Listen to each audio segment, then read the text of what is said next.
கடந்த வருடம் உடன்படிக்கை என்கிற தலைப்பில் பார்த்தோம். இந்த வருடம் பலி என்கிற தலைப்பில் சத்தியங்களை பார்க்க தியானிக்க ஆண்டவர் இரக்கம் பாராட்டி வருகிறார். ஆகவே மெல்லர் கண்களை மூடி ஒரு விஷயம் நாம் ஜெபித்து இந்த நாளுக்குரிய சத்தியங்களுக்குள்ளாக நாம் கடந்து செல்வோமாக. எங்களை நேசிக்கிற அன்பின் பரலோக தகப்பனே, நித்தியமானவரே, ஒருவராய் பெரிய அதிசயங்களை செய்ய வல்லவரே, உமக்கு நிகரான தெய்வம் இந்த உலகத்தில் வேறு யாரும் இல்லை. எங்களுக்காக நீர் யாவையும் செய்து முடிக்கிற தேவன் என்பதை நாங்கள் ஒவ்வொருவரும் ருசி பார்த்திருக்கிறோம், இன்னும் ருசி பார்த்து கொண்டிருக்கிறோம். பிதாவே, உம்முடைய சொந்த குமாரனையே எங்களுக்காக நீர் தந்தர்லின அந்த வெளியேற பெற்ற அன்பை எண்ணி பார்த்து நாங்கள் உமக்கு கொடானுபடி நன்றிகளை உமக்கு செலுத்துகிறோம்.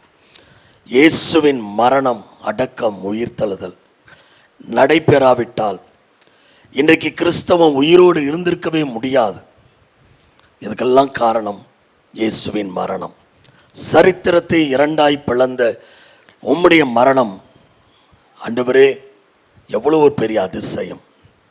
அதோடு கூட நீர் வந்து மரித்ததனால் பரலோகத்திலிருந்து சத்திய ஆவியானவர் வந்து இன்னைக்கு ஆவிக்குரிய நிலையில் எல்லா தெய்வ ஜனங்களையும் ஊழியர்களை நடத்துகிற ஒரு பெரிய வேலை நடந்து கொண்டிருக்கிறது. அதற்காக நாங்கள் நன்றி சொல்லுகிறோம். இப்பொழுதும் ஆண்டவரே இந்த கத்தை நடத்துகிறார் ஊழியத்தின் மூலம், அருமையான அற்புத ஜப மையத்தின் மூலம் நடக்கிற இந்த சிலுவை தியான கூட்டத்தின் இந்த நாளின் கொடுகைக்காக நாங்கள் ஜெபிக்கிறோம்.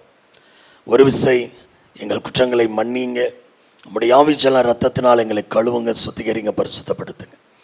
கேட்க இருக்கிற சத்தியங்கள் எங்கள் இருதயத்தின் பலகையில் எழுதப்படவும், கேட்கிறவர்களாய் மாத்திரமல்ல நாங்கள் எங்களே வஞ்சியாதபடி அதன்படி செய்கிற உணர்வுள்ளவர்களாய் இருக்கவும் கர்த்தர் பலத்த கிரிகளை ஆவியான் மூலம் எங்கள் மத்தியில் செய்ய நாங்கள் வேண்டுகிறோம். வந்த தெய்வ ஜனங்கள், ஊழியக்காரர்கள் ஒவ்வொருத்தருடைய வாழ்க்கையிலும் இந்த பலியின் ஆசீர்வாதம் ஆண்டவரே நிறைவாய் கிடைக்க செய்வீராக. இந்த சத்தியத்தின் ஆசீர்வாதத்தோடு நம்முடைய பிள்ளைகள் கடந்து போக நீர் உதவி செய்யும். எங்களோடு பேசுங்க, உணர்த்துங்க, எங்களை வழி நடத்துங்க. தடைகள் எல்லாம் விளக்கி ஆண்டவரே இந்த நாளின் கூட்டத்தை கர்த்தர் பொறுப்படுத்து ஆளுகை செய்து நடத்துகிறதற்காய் நாங்கள் நன்றி சொல்லுகிறோம். பேசுகிறேன், என்னை மறைத்து ஆவியானவர் வெளிப்பட ஒப்புக் கொடுக்கிறேன். எல்லா துதிக்கான மகிமையும் உமக்கு செலுத்தி இயேசுவின் மூலம் ஆவியான ஒத்தாசையில் ஜெபிக்கிறோம் ஜீவனுள்ள நல்ல பிதாவே, ஆமென். அல்லேலூயா. கர்த்தருடைய பரிசுத்தமான நாமத்துக்கு துதிகன மகிமை உண்டாவதாக. பலி என்கிற தலைப்பில் நாம் ஆண்டவருடைய இந்த சிலுவை தியானத்தின் கூட்டங்களை நாம் தியானித்து வருகிறோம். பலி என்று சொன்னாலே ரொம்ப ஒரு வித்தியாசமான வார்த்தை, ரொம்ப ஒரு ஆழமான வார்த்தையாக இது சொல்லப்பட்டிருக்கிறது. பழைய ஏற்பாடு எடுத்துக்கொண்டால் 5 விதமான பலிகள் வேதத்திலே வந்திருக்கிறது. அதை குறித்து மணிக்கணக்காக பேசலாம். ஆனால் உங்களுக்காக இந்த நாளிலே என்ன கர்த்தருடைய வார்த்தையை பகிர்ந்து கொள்ள வேண்டும் என்று சொல்லி ஆண்டவருடைய சமூகத்தில் காத்திருக்கும் போது ஆவியானவர் நடத்தின ஒரு மிக முக்கியமான சத்தியத்தை உங்களுக்கு கற்றுக் கொடுக்கும்படியாக நான் வந்திருக்கிறேன். இன்றைக்கு நாம் பார்க்கிற பலியின் தலைப்பு என்னன்னு சொன்னால் பூரணமான பலி என்கிற தலைப்பில் நாம் பார்க்க போகிறோம். இயேசு பூரணமான பலியாக மாறினார். எப்படி, என்ன, ஏன், இந்த காரியங்களை எல்லாம் நாம் விளங்கிக் கொள்ள போகிறோம். அதற்காக ஒரு சில வசனங்களை நாம் வாசிக்க கேட்கலாம். எபிரேயருக்கு எழுதின நிருபம் 7ஆம் அதிகாரம் 26ஆம் வசனத்திலிருந்து 28ஆம் வசனம் வரைக்கும் நாம் வாசிக்கலாம். இந்த வசனங்களில் நாம் பலியை குறித்த, குறிப்பாக பூரணமான பலியை குறித்த காரியங்களை நாம் பார்க்க கற்றுக்கொள்ள ஆயத்தப்படுவோமாக. இப்போ இயேசு பூரணமான பலியாக மாறியிருக்கிறார் என்கிறதை நாம் பார்ப்பதற்கு முன்பாக தேவன் பலியை ஏற்படுத்தின நோக்கம் என்ன? இப்போ இன்னைக்கு உலகத்தில் விதவிதமான மரணங்கள் சொல்லப்படுகிறது. இயற்கை மரணம் அப்படின்னு சொல்கிறாங்க. ஒவ்வொன்றுக்கும் ஒரு அர்த்தம் இருக்குது. காலமானார் அப்படின்னா அதுக்கு ஒரு அர்த்தம். இயற்கை எய்தினார் அப்படின்னா அதுக்கு ஒரு அர்த்தம், அகால மரணம் அப்படின்னா அதுக்கு ஒரு அர்த்தம். இப்படி ஒவ்வொன்றுக்கும் ஒரு விளக்கம் இருக்கிறது. ஆனால் இயேசுவின் மரணம் மாத்திரம் பலி என்று என் வேதம் சொல்லுகிறது. ஏன் அந்த மரணத்தை பலியோடு வேதம் இணைக்கிறது? அப்ப அந்த பலிக்கான நோக்கம் என்ன? பலியை தேவன் ஏற்படுத்தின திட்டம் என்ன என்பதை முதலாவது நாம் புரிந்து கொண்டு உள்ள அநேக சத்தியங்களை நாம் புரிந்து விளங்கி நம்ம ஒப்பு கொடுக்க போகிறோம். இந்த பலியின் நோக்கம் என்ன அப்படின்னு பார்க்கும்போது, பாவத்திற்கும் நீதிக்கும் இடையில உண்டாகிற ஒரு தொடர்பு தான் பலியாக காணப்படுகிறது. பாவத்தில் விழுந்த மனிதனை மீட்கும்படி தேவன் ஏற்படுத்தின ஒரு வழிதான் பலி. அல்லேலூயா. வேற வழியில மீட்க முடியாதா அப்படின்னு பார்த்தா இல்லை. இது தேவனுடைய திட்டம். பலியினால தான் ஒரு மனிதனை பாவத்திலிருந்து என்ன செய்ய முடியும்? மீட்க முடியும். எல்லாருமே சிலுவையில் ஆண்டவர் பலியானதை தான் அல்லது சிலுவையில் மரித்ததை தான் அதிகமாக நம்ம பேசுவோம். ஆனால் வேதத்தில் நிழலாட்டமாக ஆண்டவர் எத்தனை முறை அடிக்கப்பட்டிருக்காருன்னு கேட்டால் எத்தனை பேர் பதில் சொல்ல முடியும்? எல்லாருமே சிலுவையிலே ஆண்டவர் அடிக்கப்பட்டதான் தெரியும். பரலோகத்திலிருந்தே அவர் அடிக்கப்பட்டிருக்காருன்னு வேதம் சொல்லுகிறது. அல்லேலூயா. உலக தோற்றத்திற்கு முன்பாகவே அடிக்கப்பட்ட வண்ணமாக இருக்கிற தெய்வ ஆட்டுக்குட்டி அப்படின்னு வெளிப்படுத்தின விசேஷத்தில் வருகிறது. அப்ப பரலோகத்திலே அவர் அடிக்கப்பட்டிருக்கிறார். இது ஒரு உதாரணம். ஏதேன் தோட்டத்திலே அடிக்கப்பட்டிருக்கிறார். இது இரண்டாவது உதாரணம்.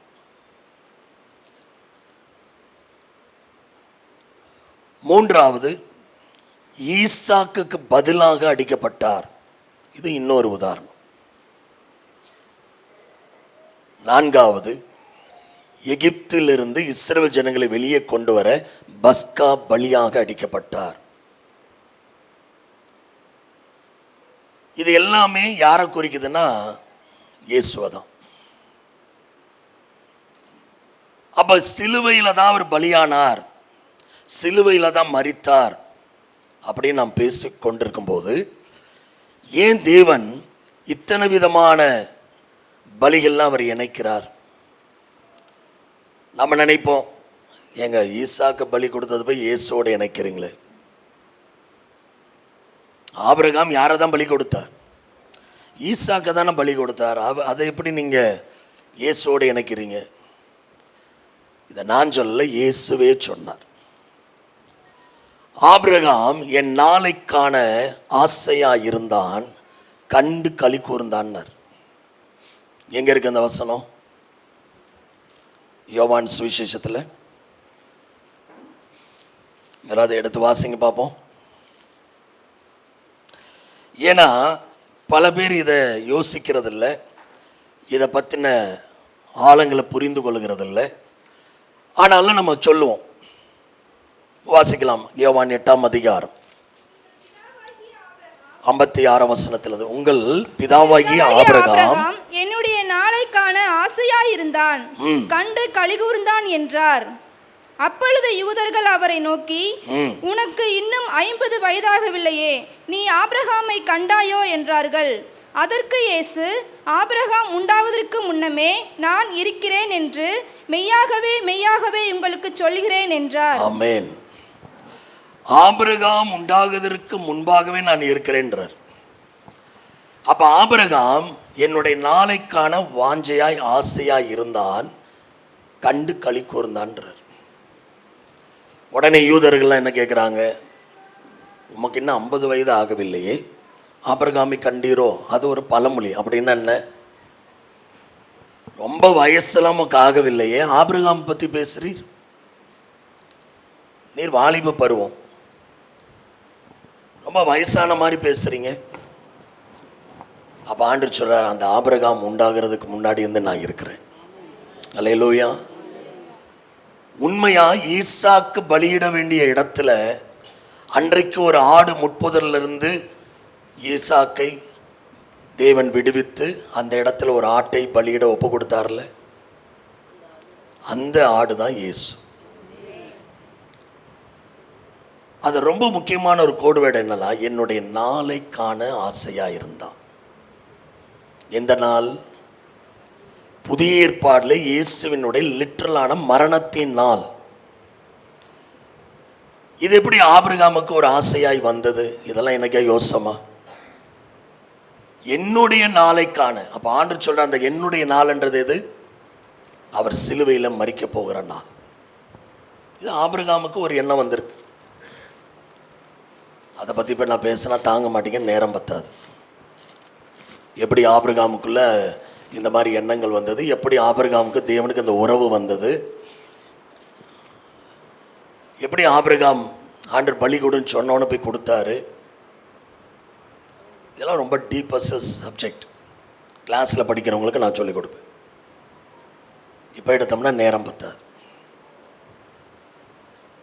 ஆனால் எதுக்காக சொல்கிறேன்னா, பழைய ஏற்பாடில் கூட இந்த பலி யாரோடு இணைக்கப்பட்டிருக்கு? இயேசுவோடு.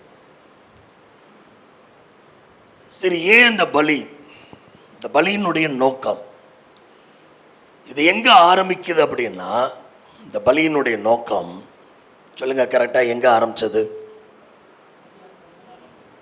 ஏதேன் தோட்டம். எல்லாரும் சொல்லுவோம். ஏதேன் தோட்டத்தில் மனிதன் பாவம் செய்தான், அதனால பலியின் அவசியம் வந்தது. ஆனால் நான் ஒரு படி மேலே போய் பரலோகத்தில் சொல்வேன். என்றைக்கு தேவ தூதர்கள் விழுந்து போனார்களோ அன்றைக்கே பலியின் அவசியம் உண்டாகிவிட்டது. அல்லேலூயா. பரலோகத்தில் தேவ தூதர்கள் ஒரு குரூப் என்ன ஆயிட்டாங்க? பிசாசின் கூட்டமாய் மாறி போனார். பிசாசு தேவன் உண்டு பண்ணல, சாத்தானெல்லாம் தேவன் உண்டு பண்ணல. தேவ தூதர்களை மட்டும்தான் ஆண்டவர் சிருஷ்டித்தார். அதில் ஒரு கூட்டம் கலகம் பண்ணி தேவனை விட்டு பரலோகத்தில் பிரிந்தாங்க. அவங்கள தான் வேதம் சாத்தான் என்றும் விழுந்து போன தூதர்கள் என்றும் பிசாசுகள் என்றும் அழைக்கிறது. அப்போ பரலோகத்தில் ஒரு வீழ்ச்சி, ஒரு கரை, ஒரு குறை உண்டானது. அதனால தான் அங்கேயே பலியின் அவசியமும் உண்டானது. அதே போல் ஏதேன் தோட்டத்தில் வாங்க, முதல் மனிதனுடைய வாழ்க்கை எடுங்க. ஆதாம் ஏவாள் உண்டாக்கப்படும் போது எந்த குற்றம் குறையும் இல்லாமல் உண்டாக்கப்பட்டாங்க. பிரசங்கி 7ஆம் அதிகார கடைசி வசனம் சொல்லுது, அவர்கள் எப்படி தேவன் உண்டாக்கினாராம்? செம்மையானவர்களாம், பர்ஃபெக்ட் பர்சன்ஸ், ஒரு குறையுமே இல்லை. ஆனால் அவங்க 2 பேருமே தேவனுடைய வார்த்தையை மீறினார்கள், தேவனுடைய கட்டளைகளை மீறினார்கள். அதனால் என்ன செய்தார்கள்? பாவம் செய்தார். என்ன நடந்தது? அங்கு ஒரு பலி தேவைப்பட்டது. நடந்துச்சா இல்லையா? அங்கே ஒரு பலி. ஒரு ஆட்டை அடித்து அதனுடைய தோலை எடுத்து ஒரு உடையாக செய்து ஆதாம் ஏவாளுக்கு உடுத்தி ஏதேன் தோட்டத்தில் அவங்களை துரத்துகிறார். அங்கு அடிக்கப்பட்ட ஆட்டின் இரத்தம் அங்கேயும் சிந்தப்பட்டது. அப்போ பலி அப்படின்ற ஒரு காரியம் எப்போ உள்ளார வருதுன்னா, தெய்வத்துக்கு பிரியமே இல்லாத அவர் அருவருக்கக்கூடிய ஒரு சம்பவங்கள் நடக்கும்போது. எங்கள் தூதர்களால் பாவம் செய்ய முடியுமா அப்படின்னு நிறைய பேர் கேட்பாங்க. கண்டிப்பாக முடியும். அதுக்கு வேதத்தில் நிறைய ஆதாரம் இருக்கு. யூதா நிருபத்தில் ஒரு வசனம் வாசிக்கலாம். யூதா நிருபம் புதிய ஏற்பாடில் 1ஆம் அதிகாரத்தில் ஒரு அதிகாரம் தான் இருக்கு, எடுங்க.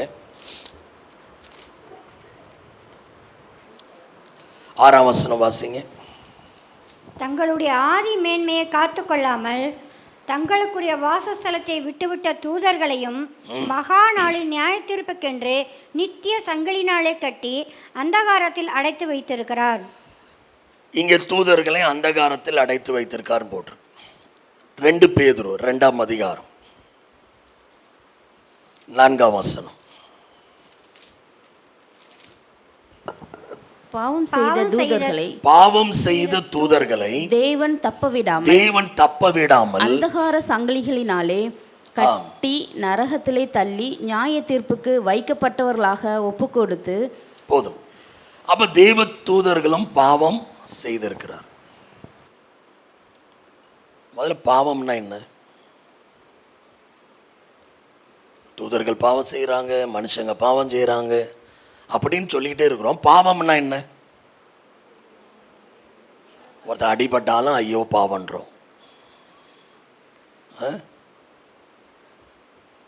பெரிய தப்பு பண்ணாலும் பாவின்றோம். இது ரெண்டுக்கு என்ன வித்தியாசம்னு இன்னும் புரியல. அப்ப பாவம் என்ற வார்த்தைக்கு என்ன அர்த்தம்? கிரீக்ல அமர்ஷியா அப்படின்னு சொன்னா மிஸ்ஸிங் த மார்க், தடத்தை தவற விடுதல், நோக்கத்தை தவற விடுதல்னு அர்த்தம். பாவம் என்றால் என்ன? தேவன் ஒவ்வொருவருக்கும் கொடுத்திருக்கிற அந்த தெய்வ திட்டமாகிய சித்தமாகிய வாழ்க்கையை தவற விடுதலை பாவம். அப்ப தேவ தூதர்களும் அவர்களுக்கென்று நியமிக்கப்பட்ட காரியங்கள்ல இருந்து என்ன செஞ்சாங்க? தவறி போனாங்க. மனிதர்களும் அவங்களுக்கென்று தேவன் நியமித்த காரியங்கள்ல இருந்து தவறி போனாங்க. அது தேவனுடைய பார்வையில் எப்படி பார்க்கப்படுதுன்னா பாவம். உடனே யோசிக்கலாம், இது ஒன்று தானே அவங்க பண்ணாங்க, இது என்ன பெரிய குற்றமா? தவறி போனவங்களை சரி பண்ணிட்டா முடிச்சு போச்சு. தவறி போனவங்களை என்ன பண்ணலாம்? ஒழுங்காவான் நேராவான்னு சொன்னால் முடிஞ்சு போச்சு. அதோடு வேதம் முடிக்கல. நம்ம எல்லாரும் நினைத்து கொண்டிருக்கிறோம் பாவம் என்கிற ஒரு காரியம்தான் ஆண்டவர் பலியாக காரணம். இல்லை, அதை விட மோசமான இன்னும் 2 விஷயம் இருக்கு. நான் சொல்றது பாவத்தை விட மோசமானது. அதுவும் இதோடு சேர்ந்ததுனால தான் அவர் என்னவாகினார்? பலியாக மாறினார். வெறும் பாவம் மட்டும் ஒரு மனிதனால இல்லை ஒரு தூதனால செய்ய முடியாது. இந்த சத்தியம் இன்னைக்கு வரைக்கும் அநேக கிறிஸ்தவங்களுக்கு தெரியல. இயேசு பலியாக அவர் மாறினதுக்கு மிக முக்கியமான காரணம் வேதத்தில் அடிக்கடி நம்ம பார்க்கலாம், ஆனால் அதுக்கு அர்த்தம் நமக்கு விளங்கலை. அது என்ன அப்படின்னா குற்றம். பாவத்தை விட மோசமான ஒரு காரியம்தான் வேதம் சொல்லுகிறது குற்றம் என்று சொல்லி. இதை முதல்ல புரிந்தால்தான் பலியினுடைய அவசியம் நமக்கு புரியும். ஒரு வசனம் வாசிங்க, ஏன் இந்த குற்றத்தை குறித்து நான் சொல்கிறேன் உங்களுக்கு புரியும். 1 தெசலோனிக்கேயர் 5ஆம் அதிகாரம் 23ஆம் வசனம் வாசிங்க. 1 தெசலோனிக்கேயர் 5:23. சமாதானத்தின் தேவன் தாமே உங்களை முற்றிலும் பரிசுத்தமாக்குவாராக. உங்களை முற்றிலும் பரிசுத்தமாக்குவாராக. உங்கள் ஆவி, ஆத்துமா, சரீரம் முழுவதும் நம்முடைய கர்த்தராகிய இயேசு கிறிஸ்து வரும்போது குற்றமற்றதாய் இருக்கும்படி காக்கப்படுவதாக. ஏன் பாவமற்றதா இருக்கும்படி காக்கப்படுவதுன்னு போட்டிருக்க வேண்டியதானே? ஏன் குற்றமற்றதா இருக்கும்படி காக்கப்படுவதாக? இது அப்படியே வச்சுக்கோங்க. ஏசாயா 53ஆம் அதிகாரம் நம்ம எல்லாருக்கும் தெரிந்த அதிகாரம். அடிக்கடி சிலுவை தியானத்தில் நாம் வாசித்து தியானிக்கிற அதிகாரம். அங்க ஆண்டவர் என்ன பலி ஆனார் அப்படின்றத 10ஆம் வசனத்தை வாசிங்க. கர்த்தரோ அவரை நொறுக்க சித்தமாகி அவரை பாடுகளுக்கு உட்படுத்தினார். அவருடைய ஆத்துமா தன்னை குற்ற நிவாரண பலியாக ஒப்பு கொடுக்கும் போது. என்ன நிவாரண பலி? குற்ற நிவாரண பலியாக. மனிதன் செய்த பாவத்துக்காக அல்ல, குற்றத்திற்காக தான் நிவாரண பலியாக இயேசு மாறினார். அப்ப எது பயங்கரமான ஒரு காரியம்னா குற்றம். பாவம்ன்றது வேதத்தின் அடிப்படையில் கடைசியா இருப்பது. அப்ப குற்றம்னா என்ன? ஏன் வேதம் குற்றத்தை குறித்து இவ்வளோ பகிரங்கமாக இவ்வளோ ஒரு மோசமான காரியமாக சொல்லுகிறது? இயேசு ஏன் சிலுவையில் குற்ற நிவாரண பலியானார்?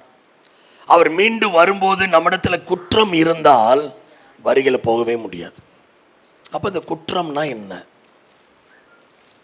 இது தெரியாம ஆண்டுறதுக்காக பலியானது நமக்கு விளங்காம மறுபடியும் நாம் குற்றம் செய்து கொண்டே வாழ்ந்தோம் என்றால் அவருடைய பலியும் வீணாய் போயிடுச்சு, நம்முடைய வருகையில் போகிற ஆயத்தமும் கெட்டு போயிடும். அப்போ குற்றம் அப்படின்னா என்ன? குற்றம் என்ற வார்த்தைக்கு என்ன மீனிங், என்ன விளக்கம்? வேதத்தில் அதுக்கான பல வசனங்கள் நான் காட்ட முடியும். மிக முக்கியமாக ஒரு வசனத்தை நம்ம பார்க்கலாம். யாத்திராகமம் 34:7. யாத்திராகமம் 34:7 குற்றம் என்றால் என்னன்னு ஒரு விளக்கம் கொடுக்கிறார் பாருங்க. 1000 தலைமுறைகளுக்கு இரக்கத்தை காக்கிறவர், அக்கிரமத்தையும் மீறுதலையும் பாவத்தையும் மன்னிக்கிறவர், குற்றவாளியை குற்றமற்றவனாக விடாமல் பிதாக்கள் செய்த அக்கிரமத்தை பிள்ளைகளிடத்திலும் பிள்ளைகளுடைய பிள்ளைகளிடத்திலும் 3ஆம் 4ஆம் தலைமுறை மட்டும் விசாரிக்கிறவர் என்று கூறினார். இந்த வசனத்தில் ரொம்ப தெளிவாக குற்றம்னா என்னன்னு போட்டிருக்கு. மீறுதல், அக்கிரமம், பாவம். இந்த மூன்றும் சேர்ந்ததுக்கு பேர் தான் குற்றம். மீறுதல், அக்கிரமம், பாவம். நம்ம பாவம் மட்டும் செய்கிறவங்க இல்லை. பாவத்துக்கு முன்பாக மீறுதல் இருக்கிறது, அக்கிரமம் 2வது இருக்கிறது, 3வது தான் பாவம்.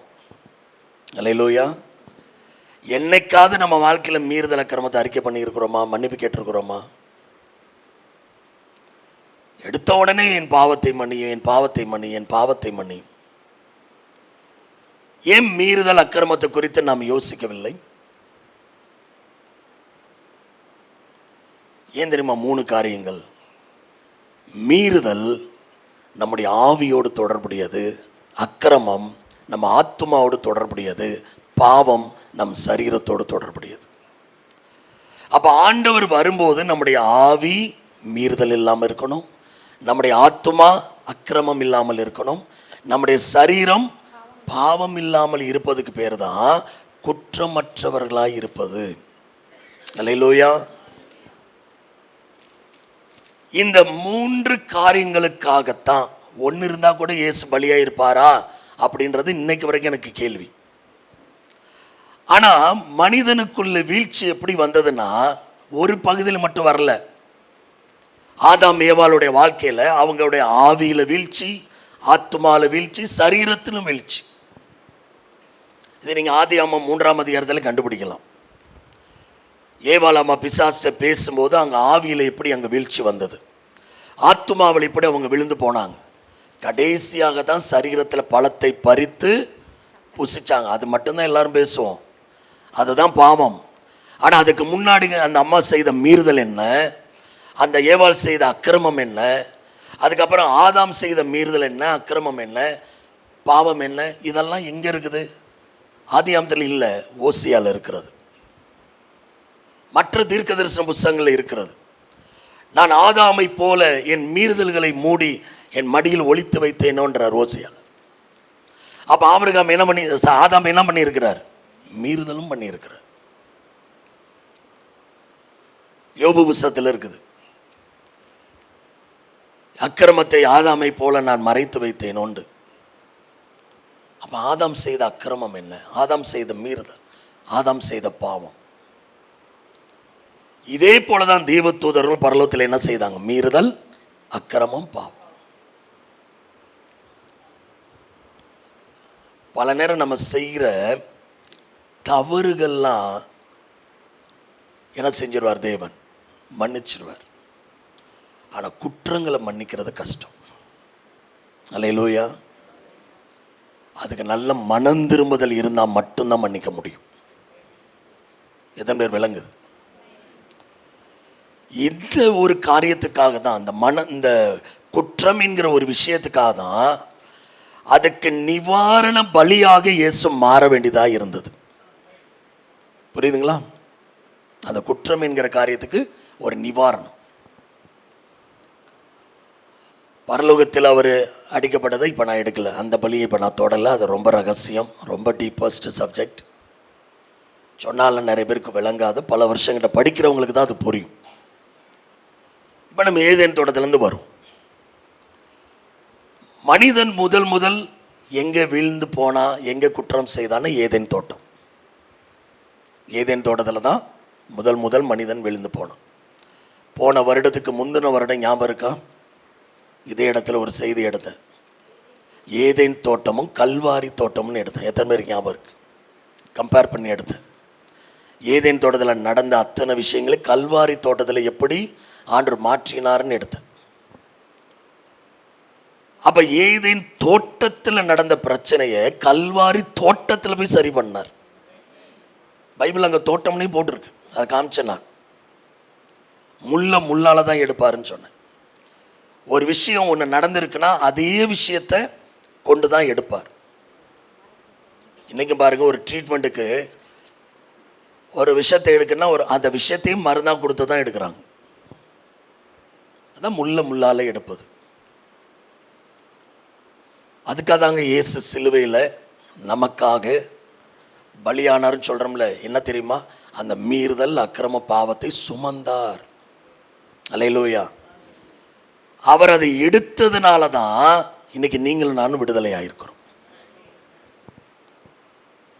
பரலோகத்திலேருந்து சரி மன்னிக்கப்பட்டுட்ட போ அப்படின்னு சொல்ல அவருக்கு எவ்வளோ நேரம் ஆகும்? இல்லை, அவர் பலியானது நிமித்தமாகத்தான் நமக்கு பூரண விடுதலை. இல்லைன்னா என்ன நடந்திருக்கும்? அடிக்கடி போய் நின்றுட்டே இருக்கணும்.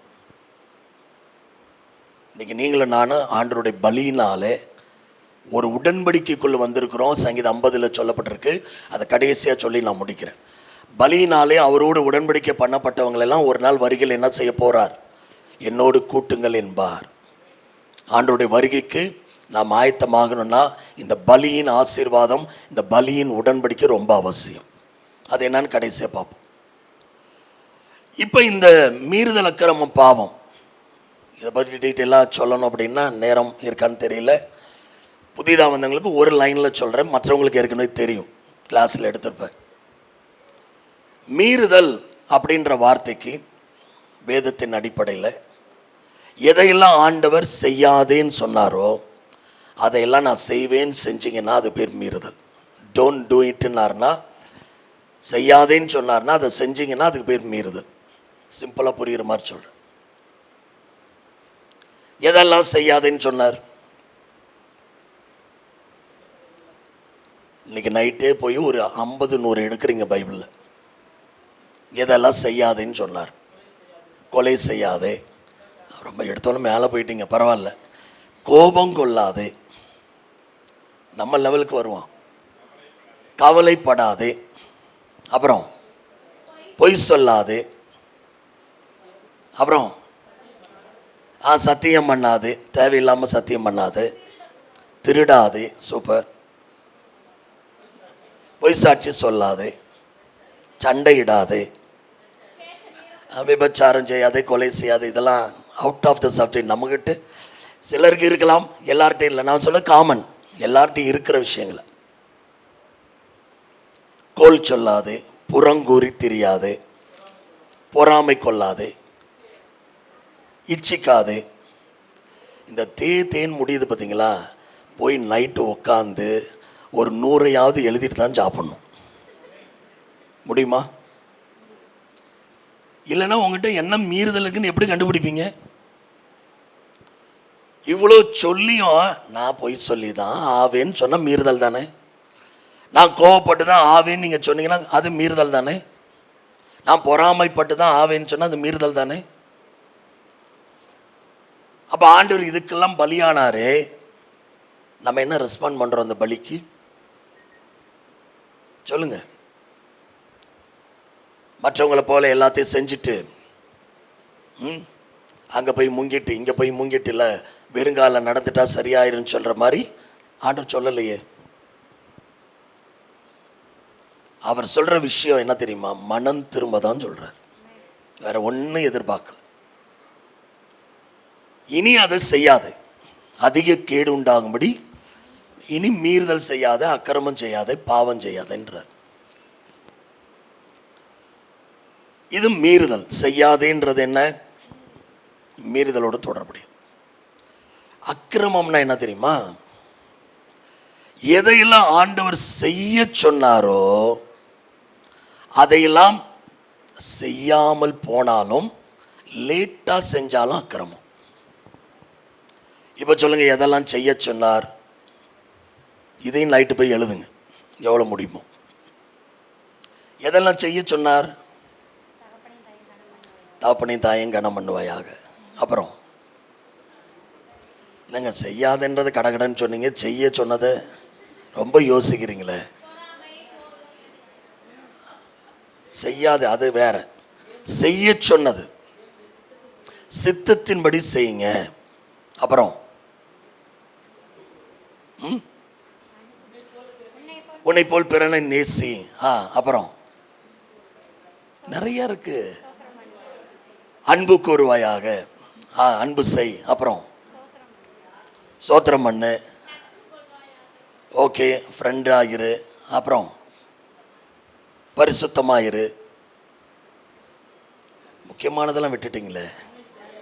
நன்மை செய். எப்படி? ஓய்வு நாள். ஓய்வு நாள் நமக்கு இருக்கா? சரி, விழித்திருந்து ஜெபம் பண்ணுங்க. அப்புறம் ஆவியில் அனலாயிருங்க. தான தர்மம் பண்ணணுமா? தான தர்மம், சமாதானம். எப்படி? பிசாசுக்கு எதிர்த்து நில்லுங்கள். மனைவிக்கு எதிர்க்கிறோம், புருஷனுக்கு எதிர்க்கணும், பிசாசுக்கு மட்டும் எதிர்க்கிறது இல்லை. பரவாயில்ல, ஓகே, எதிர்க்க ஆரம்பிப்போம். மத்தேயு 6:33 முதலாவது தேவனுடைய ராஜ்யத்தின் நீதியும் தேடுங்கன்னு சொன்னார்ல. எத்தனை பேர் தேடுறோம்? செய்யின்னு சொன்னதுல முதலாவது எது? தேவனுடைய ராஜ்யத்தையும் நீதியும் தேடுங்கன்னார். எத்தனை பேர் செய்யறீங்க? காலை எழுந்த உடனே முதல் மணி நேரம் கடவுள் கொடுக்குறவங்க எத்தனை பேர்? ரொம்ப குறைவாயிட்டோம் பார்த்தீங்களா? அப்ப செய்யின்னு சொன்னதை செய்யறோமா? அப்ப ஒரு நாளை ஆரம்பிக்கும் போது அக்கிரமமா தானே ஆரம்பிக்கிறோம். அது என்ன அக்கிரமம் பாஸ்டர்? அதுக்கு தப்பா சொல்றீங்க. அக்கிரமம்லாம் இல்லை பாஸ்டர், அந்த வார்த்தையிலே விஷயம் இருக்குது. அக்கு பிளஸ் கிரமம். கிரமத்துக்கு எதிரானதெல்லாம் அக்கிரமம். கிரமம்னா ஒழுங்கு. ஒழுங்கினமாய் நாம் செய்கிற எல்லாமே அக்கிரமம். பெற்றோர் கீழ்ப்படி இல்லையா? அக்கிரமம். தேவனை தேடலையா? அக்கிரமம். அக்கிரமத்திலே கிரமம் இருக்கு பாருங்க. அப்ப நீங்களும் நானும் கிரமமாய் வாழ வேண்டும், கிரமமாய் நடக்க வேண்டும். அப்ப எதெல்லாம் செய்யும் சொன்னாரோ எத்தனை பேர் செஞ்சுட்டு வரோம்? எல்லாரோட சமாதானமாய் இருங்கள். பழி வாங்குதல் எனக்குரியது, நீங்கள் பழி வாங்க வேணாம். இவ்வளோ சொல்லியும் நான் பிடிச்ச முயலுக்கு 3 காலன்றோம். கரெக்டு தாங்க அவங்க சொல்கிறது. ஒருத்தர் கேட்டார், எப்படி பாச பிடித்த முயலுக்கு 3 கால்? தப்பு தானே பாச? இல்லை, அவர் சொல்கிறது கரெக்டுன்னு. எல்லாம் நீங்கள் எப்படி சொல்கிறீங்க? இல்லைப்பா, ஒரு காலை அவர் கையில் பிடிச்சிட்டு மீதி 3 காலை சொல்கிறாருப்பா. என்ன இது தப்பு? அவர் சொன்னது கரெக்டு தானே? நான் பிடித்த முயலுக்கு 3 கால்னு சொன்னது கரெக்டு தானே?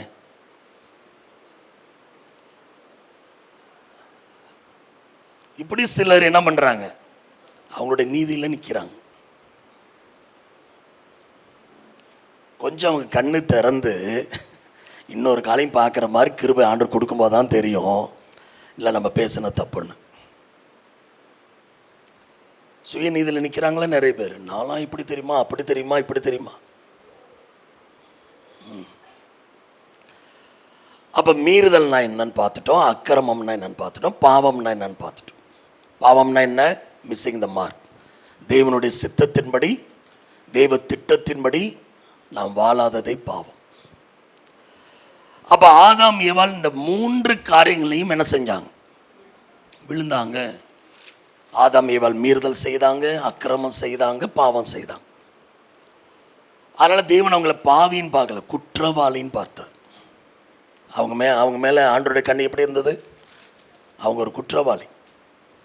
இப்போ வாசம்ல யாத்திரை 34:7 மீறுதல் அக்கிரமம் பாவம் செய்கிறவர்களை ஆண்டவர் குற்றவாளியாய் தீர்க்கிறார்னு போட்டிருக்கு. அவங்கள குற்றவாளியாய் பார்க்கிறார். ஏன் குற்றவாளி? குற்றவாளியாய் தேவன் பார்த்தாலே தண்டனை உண்டுன்னு அர்த்தம். உண்மைதானே? குற்றவாளிகளுக்கு என்ன உண்டு? கண்டிப்பாக தண்டனை உண்டு. இப்படி தாங்க பலியின் அவசியம் ஆரம்பித்தது. குற்றம் செஞ்சாங்களா, அவங்களுக்கு தண்டனை வந்துச்சா, இந்த தண்டனையை அவங்களால என்ன பண்ண முடியல, மனு குலத்தால் சுமக்க முடியலையா, அந்த தண்டனையை சுமக்க ஒருத்தர் வந்தார் பாருங்க, அவர் தாங்க ஆண்டவராகிய இயேசு. அவர் நம்முடைய தண்டனையை ஏற்றுக்கொண்டு உங்களுக்கு எனக்கு அவர் கொடுத்த விடுதலை தான் பலியின் ஆசீர்வாதம். இது வேற எந்த நபர் இந்த உலகத்தில் மனிதனுக்காக செய்யவில்லை, இயேசுவை தவிர. அதனால்தான் இயேசு தான் மெய்யான தெய்வம் நம்ம ஆணித்தரமாக சொல்கிறோம். யோவான் சாணன் சொல்கிறார், யோவான் 1:29 உலகத்தின் பாவங்களை சுமந்து தீர்க்கிற தேவாட்டுக்குட்டி போகிறார்னர். அவர் பார்க்கும்போது எப்படி பார்க்குறாரு? எல்லா மக்களுடைய மீறுதலக்கிறம் பாவங்களை சுமந்து தீர்க்க போகிற தேவாட்டுக்குட்டி போய்கொண்டிருக்கிறார். ஆண்டு வந்த நோக்கம் சரி. எதுக்கு இந்த பலி? இந்த பலிக்குள்ள மறைந்திருக்கிற ரகசியம் என்ன? இவங்க பாவம் பண்ணிட்டாங்க, மீறுதல் பண்ணிட்டாங்க, அக்கிரமம் பண்ணிட்டாங்க, ஏதாவது ஒரு தண்டனை கொடுத்து சரி பண்ணியிருக்கலாம். இப்போ அப்படி உலகத்தில் தப்பு பண்ணால் ஒவ்வொரு கேஸுக்கும் ஒரு குறிப்பிட்ட தண்டனை இருக்குல்ல, அது மாதிரி கொடுத்து சரி பண்ணியிருக்கலாம். ஆனால் தெய்வம் என்ன நோக்கத்துக்காக அதை செய்கிறார்ன்றதை நம்ம பார்க்க போகிறோம். ஏதேனில் ஆரம்பித்த அந்த குற்றம், அந்த பிரச்சனை கல்வாரி தோட்டத்தில் முடிவடைந்தது. இதுக்கான மகிமையை இன்னொரு தோட்டத்தில் தேவன் வைத்திருக்கிறார். அதை தான் நம்ம வாங்க போகிறோம். எத்தனை பேருக்கு வேணும் 3வது தோட்டம்? பைபிளில் 2 தோட்டம் புரிஞ்சிருச்சா? 3வது தோட்டம் ஒன்று இருக்குது. அங்கே போகிறவங்க தான் உண்மையாகவே பாக்கியவான்கள். வாசிங்க வெளிப்படுத்தின விசேஷம் 2ஆம் அதிகாரம் 7ஆம் வசனம். வெளிப்படுத்தின விசேஷம் 2:7. ஆவியானவர் சபைகளுக்கு சொல்லுகிறதை காதுள்ளவன் கேட்க கடவன்.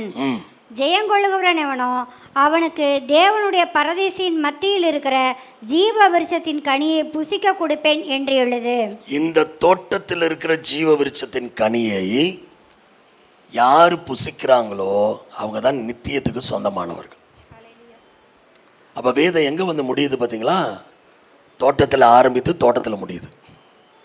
இடையில ஒரு தோட்டம் தான் உங்களுக்கு எனக்கும் ஒரு விடுதலை கொடுத்த, விமோச்சனம் கொடுத்த தோட்டம். எவ்வளோ அற்புதமான ஒரு பைபிளை, எவ்வளோ அற்புதமான ஒரு வேதத்தை தேவன் நம்ம கையில் கொடுத்துருக்கிறார். அப்போ மனிதனுடைய மீறுதல், அக்கிரமம், பாவம் இருக்கிறதுலே மோசமான பிரச்சனை இதுதான். இதை இன்னொரு மனிதனால சரி பண்ணவே முடியாது, தூதர்களாலையும் சரி பண்ண முடியாது. ஏன் தெரியுமா?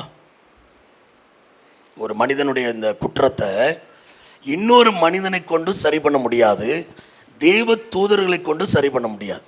என்ன காரணம்? அதனால தாங்க இயேசுவே வந்தார்.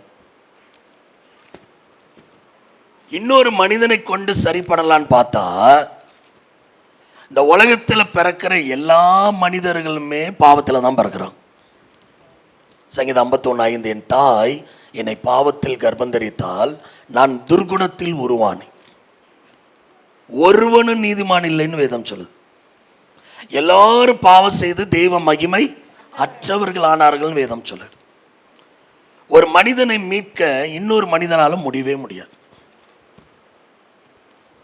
சரி, தேவ தூதர்கள் அனுப்பலாமா அப்படின்னு பார்த்தா தேவ தூதர்களோட உடம்புல ரத்தம் கிடையாது. அவங்க வந்து என்னத்தை சிந்துவாங்க? சளியை தான் சிந்தணும். என்னத்தை கொடுக்க முடியும் அவங்களால? பார்த்தார், தேவ தூதர்களாலையும் முடியாது. அவங்களுக்கே ஆண்டவர் ஏதாவது ஒன்று பண்ணணும், அந்த மாதிரி இருக்கிறாங்க. மனிதர்களுக்கும் இன்னொரு மனிதனால் உதவி செய்ய முடியாது. அதனால தான் தேவன் ஒரு திட்டமிட்டு தானே மனிதனாக இந்த பூமிக்குள்ள வருகிறார். அதனால தான் அவருடைய பலி பூரணமான பலி. அல்லேலூயா. இன்னொரு விசை நீங்க கேட்டாலும் இல்லை அவரே நினைத்தாலும் முடியாத ஒன்று என்ன தெரியுமா? இயேசு இன்னொரு முறை மரிக்க மாட்டார். அவராலே முடியாது. அந்த அளவுக்கு இந்த பலி அவ்வளவு உயர்ந்த பலியாக மாறி இருக்கிறது. இதில் எல்லாத்தையும் முடிச்சிட்டார். இன்னொரு விஷயம், அவர் வந்து சிலுவைக்கு போகணும் இல்லை மறுபடியும் மறிக்கணும்னு அவசியமே இல்லாமல் ஆக்கிட்டார். அவ்வளோ பர்ஃபெக்டாக முடிச்சார். அதனுடைய ஆசீர்வாதம் நமக்கு மட்டும் இல்லை, சந்ததி சந்ததியாக தொடரும், தொடர்ந்து வரும். அப்போ இந்த மீறுதலக்கரம் பாவம் செய்த இவர்களுக்கு என்ன பண்ணலாம்? இப்போ இயேசு 2000 வருஷத்துக்கு முன்னாடி வந்தார், நமக்கு தெரியும். புதிய ஏற்பாடில் தான் நம்ம சொல்கிறோம்.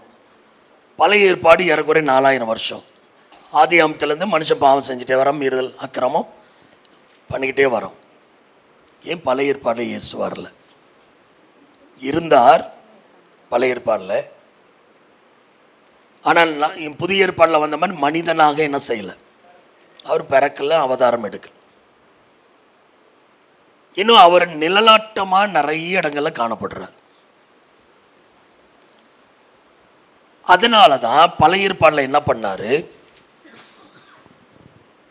மனிதனுடைய மீறுதல் அக்கிரம் பாவத்துக்கு கண்டிப்பாக என்ன வேணும்? பலி வேணும்.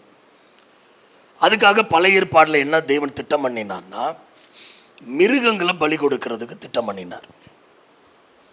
அவனவன் செய்கிற மீறுதல் அக்கிற பாவத்துக்கு என்னத்தை கொடுக்கணும்? மிருகங்களை கொண்டாந்து பலி கொடுக்கணும். வாசிங்க லேவியராகமம் 17ஆம் அதிகாரம் 11ஆம் வசனம். லேவியராகமம் 17:11. மாமிசத்தின் உயிர் இரத்தத்தில் இருக்கிறது. நான் அதை உங்களுக்கு பலிபீடத்தின் மேல் உங்கள் ஆத்துமாக்களுக்காக பாவ நிவர்த்தி செய்யும்படிக்கு கட்டளையிட்டேன். ஆத்ம நிவர்த்திக்காக பாவ நிவர்த்தி செய்கிறது இரத்தமே. ரொம்ப அற்புதமான ஒரு வசனம். ஆத்துமாக்களுக்காக பாவ நிவர்த்தி செய்வது இரத்தமே. ஏன் ரத்தத்தில் ஒரு பரிகாரம், ரத்தத்தின் மூலமா ஒரு பரிகாரம் அப்படின்னா, ரத்தத்தில் என்ன இருக்குதான்? உயிர் இருக்கிறது. அப்ப இந்த குற்றங்களுக்கு பாவங்களுக்கு ஒரு பரிகாரத்தை தேவன் உண்டு பண்ணினார். பழைய ஏற்பாடுல இந்த இடத்துல பார்க்குறோம், பரிகாரம். ஆத்துமாக்களுக்காக பரிகாரம் பண்ணும்படி கட்டளையிட்டு.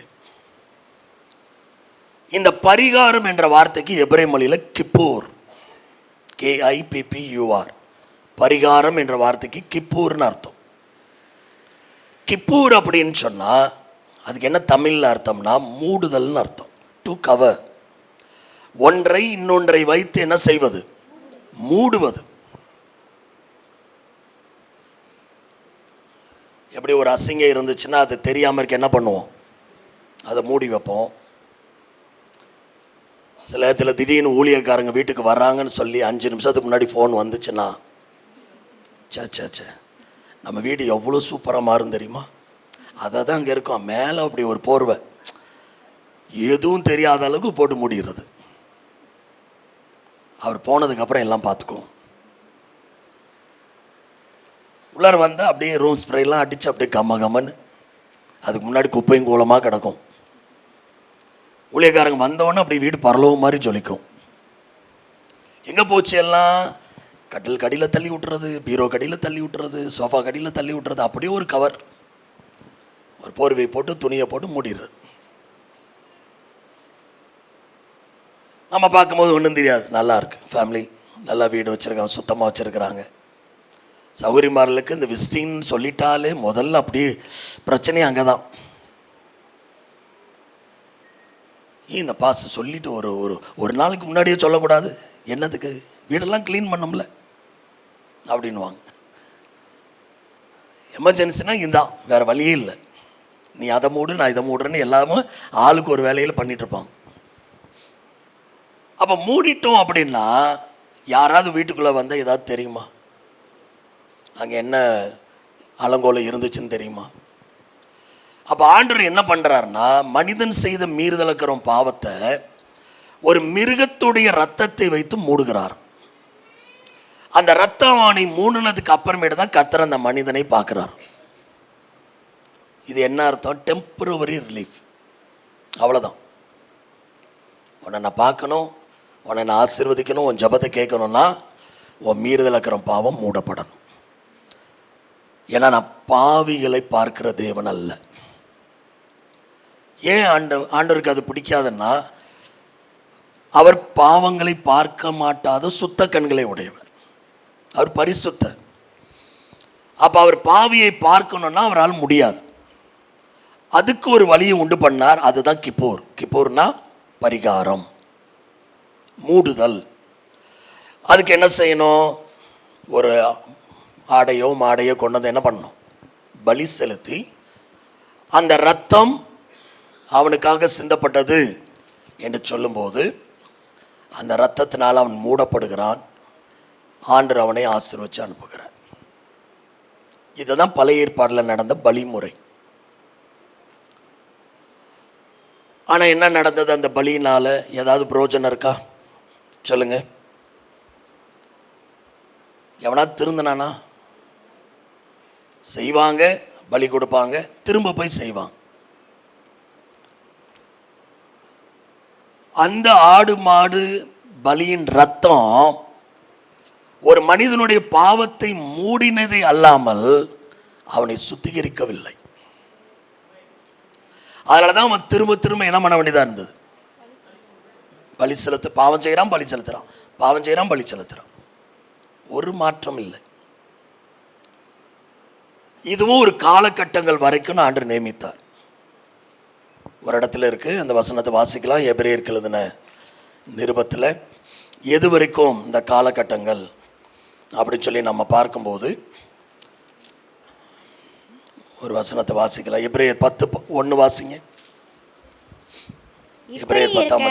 நியாயப்பிரமாணமானது வரப்போகிற நன்மைகளின் பொருளாயிராமல் அவைகளின் நிழலாய் மாத்திரம் இருக்கிறபடியால் வருஷந்தோறும் இடைவிடாமல் செலுத்தப்பட்டு வருகிற ஒரே விதமான பலிகளினாலே அவைகளை செலுத்த வருகிறவர்களை ஒரு காலம் பூரணப்படுத்த மாட்டாது.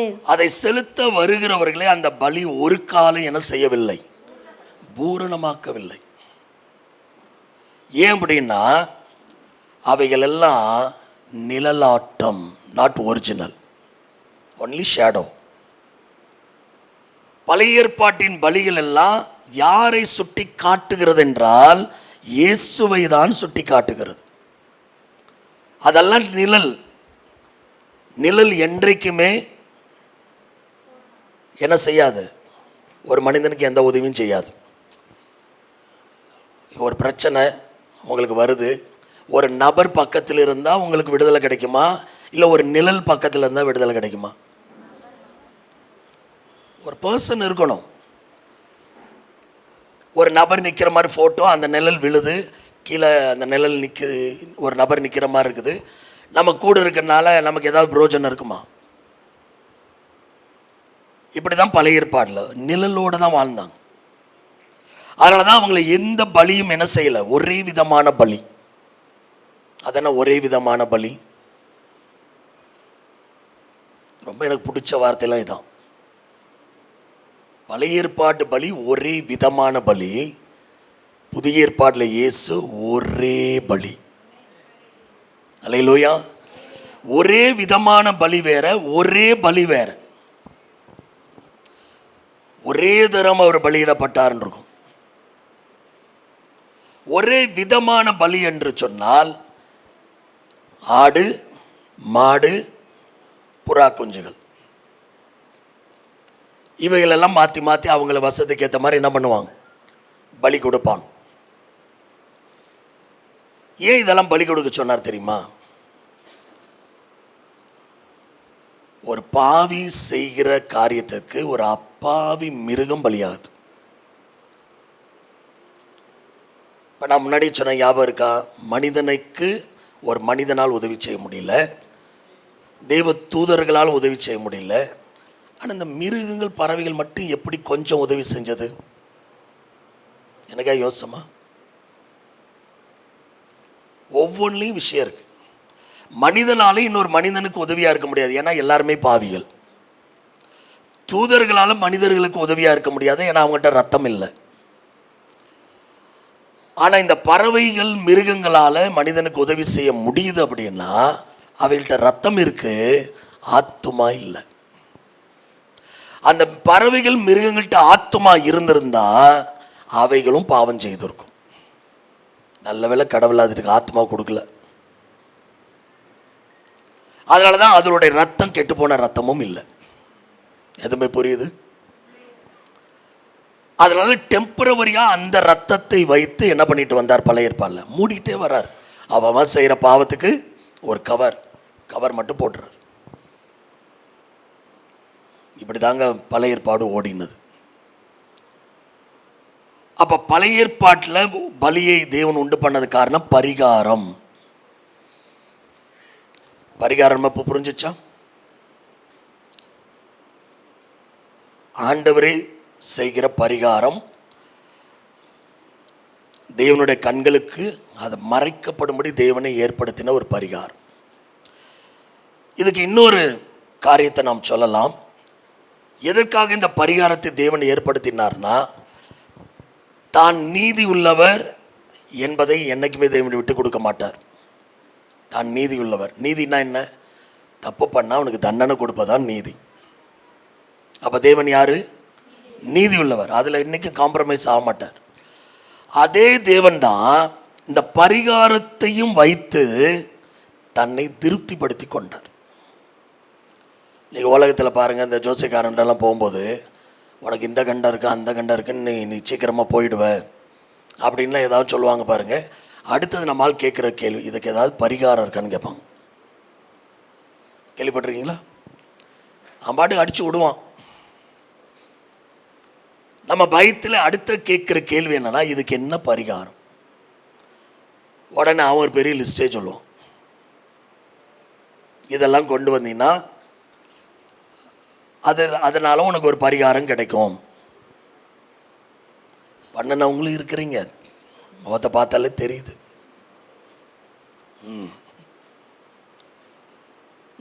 மனுஷன் சொல்ற பரிகாரம் வேற, தேவன் சொல்ற பரிகாரம் வேற.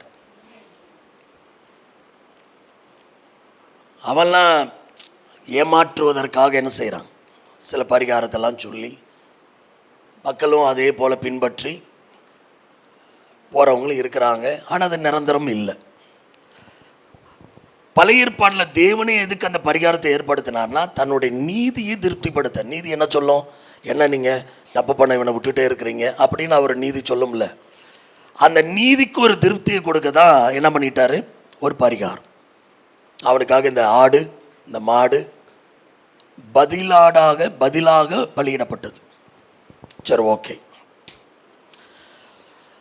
அப்ப தண்டனை கொடுக்க வேண்டிய தெய்வம் அவரே பரிகாரத்தையும் உண்டு பண்ணி பாவிக்கு கிடைக்க வேண்டிய தண்டனை ஒரு அப்பாவி மிருகத்துக்கு கொடுத்துட்ற. வேற ஒன்றும் இல்லை. மனுஷன் செய்கிற எல்லாத்துக்கும் தேவனே வழியும் உண்டு பண்றாரு பாருங்க, சரி பண்றதுக்கு. அதுக்கு அந்த மனிதன் என்ன பண்ணணும்? அந்த மிருகத்தின் மேலே போய் கையை வைக்கணும். டிரான்ஸ்ஃபர் ஆகும். இவன் செஞ்ச அந்த தவறுகள், இந்த மீறல் இருக்கிற பாவம் மிருகத்தின் மேல் கடத்தப்படுது. எனக்கு பதிலாக இந்த மிருகம் பலியாகுன்றான். இப்படி தான் பழைய ஏற்பாடில் எல்லாம் நடந்தது. புதிய ஏற்பாடில் வாசிக்கலாம். ரோமர் 3:25. ரோமர் 3:25 வாசிங்க.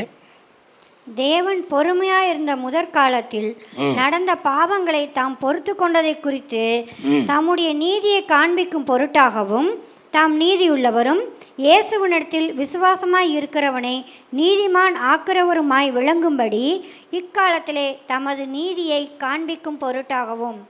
அப்போ இந்த இடத்துல ரொம்ப அற்புதமான ஒரு வார்த்தை இருக்கிறது. தேவன் பொறுமையாயிருந்த முற்காலத்தில் நடந்த பாவங்களை தாம் பொறுத்து கொண்டதை குறித்தும் தம்முடைய நீதியை காண்பிக்கும் பொருட்டாகும். இந்த பரிகாரத்தை உண்டு பண்ணிட்டு அவரே பொறுத்து கொண்டாரோம். அவர் நினைச்சா பரிகாரத்தை கொடுத்தா கூட திருந்துவானு. திருந்துற மாதிரி இல்லையே. மனுஷன். அதனால அவர் என்ன பண்ணி ஆரம்பிச்சிட்டாருன்னா, பொறுமையா இருந்து பொறுத்து கொண்டார். அதுக்கப்புறமேட்டு தான் நித்தியமா இதுக்கு ஒரு வழியை திறக்கணும்னு சொல்லி தன்னுடைய நீதியை காண்பிக்க, அவர் நீதி உள்ளவர் என்பதை காண்பிக்க சிலுவையில் உங்களுக்காக எனக்காக சொந்த குமாரனையே பிதா தண்டித்தார். அல்லேலூயா. இன்னும் சொல்ல போனா பிதா இயேசுவை பலி செலுத்தினார்.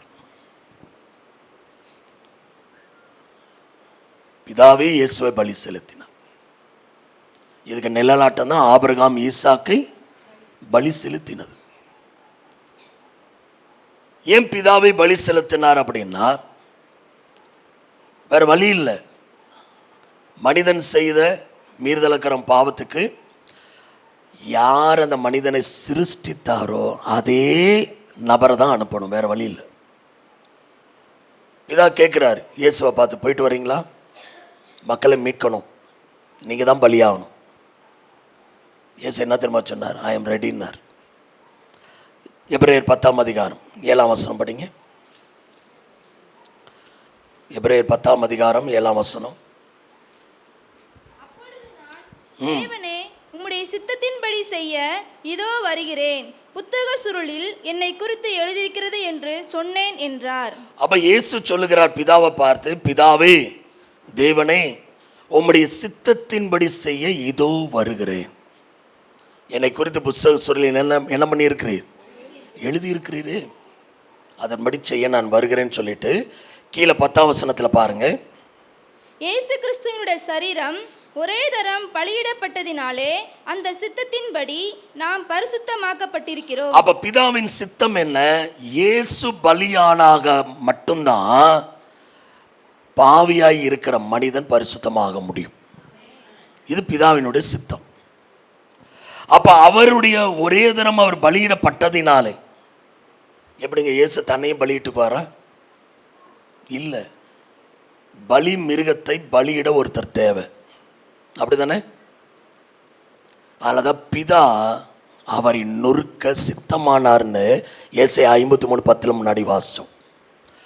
அப்ப இயேசுவை பலியாக்கினது யாரு? பிதா. கர்த்தரோ அவரை நொறுக்க சித்தமாகி பாடுகளுக்கு உட்படுத்தினார், அவர் தன்னை குற்ற நிவாரண பலியாக ஒப்பு கொடுத்தார்னு இருக்கு. அதனால்தான் சிலுவையில் அவர் சொல்லும்போது, என் தேவனே, என் தேவனே, ஏன் என்னை கைவிட்டீர்?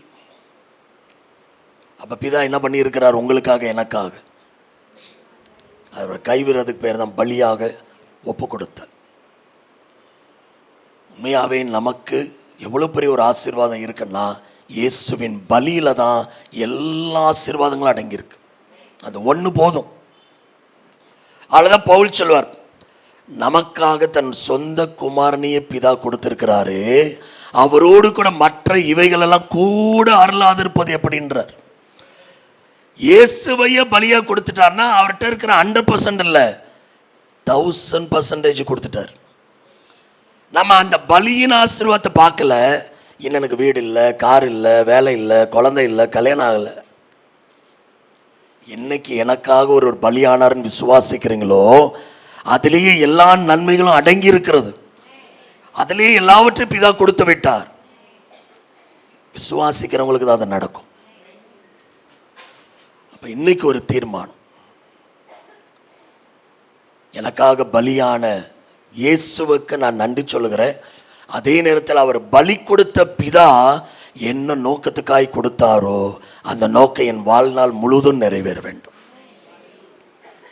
அந்த சித்தத்தினாலே நாம் பரிசுத்தமாக்கப்பட்டிருக்கிறோம். அப்ப பிதாவுடைய சித்தம் என்ன? இயேசுவை பலி கொடுக்காம மனுக்குலத்தை பரிசுத்தமாக்க முடியாது. இந்த உலகத்தில் என்னென்னமோ பண்றாங்க பரிசுத்தமாகிறதுக்கு, வழியே கிடையாது. எங்க போய் முங்கினாலும் பாவம் போகாது. என்ன தான தர்மம் பண்ணாலும் அந்த அநியாய அக்கிரமம் நம்ம செய்தது நம்மை விட்டு நீங்காது. ஒரே வழிதான் இயேசுவாய்க்கு பலி. அந்த பலியின் மேல் நம்பிக்கை வைக்கிறவங்க, விசுவாசம் வைக்கிறவங்க நிச்சயமா மீட்கப்படுவாங்க. ரொம்ப சிம்பிள் ஆக்கிட்டார். ஆனால் நம்ம விசுவாசிக்க தான் இன்னும் என்ன பண்ண முடியல, தடுமாறும். அப்போ பரிகாரத்தை உண்டு பண்ணார், தன்னை திருப்திப்படுத்த இந்த பலியை உண்டு பண்ணினார். மூன்றாவது பலியின் நோக்கம், இதான் எனக்கு ரொம்ப பிடிச்சது. பாவம் செய்த மனிதனை தன்னோடு உறவாக்குவதற்காக பலியை ஏற்படுத்தினார்.